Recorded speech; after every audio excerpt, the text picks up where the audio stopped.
আজ পয়লা বৈশাখ, বাংলা নববর্ষের একেবারে প্রথম দিন।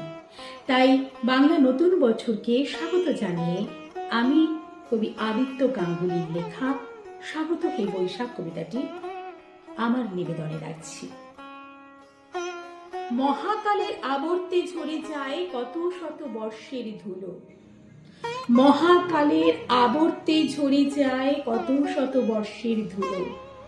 ইতিহাসের পাতায় জমা হয় কত যুদ্ধ, কত রক্ত জল, কত প্রাণ অকালে নিভেছে, ছিল কত সহস্র গাফিলতি।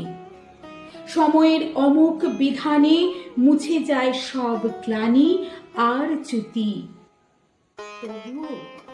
তবুও আকাশ মিতালি পাতায় নতুন সূর্যোদয় গানে, মুছে যাওয়া দীর্ঘশ্বাসগুলো প্রাণ পায় নবতর প্রাণে। হে বৈশাখ, তুমি রুদ্র, তুমি তো চির সুন্দরের দূত। জীর্ণ যা কিছু প্রাচীন করতারে আজ ভস্মীভূত। আনো সবার শুষ্ক ঠোঁটে এক রাস অমলিন হাসি। অন্তরে জাগুক প্রেমের সুর, বাজুক ঐক্যের বাঁশি। হিংসা বিদ্বেষ ভুলে সবাই বাঁচুক আজ প্রাণ খুলে। হিংসা বিদ্বেষ ভুলে সবাই বাঁচুক আজ প্রাণ খুলে।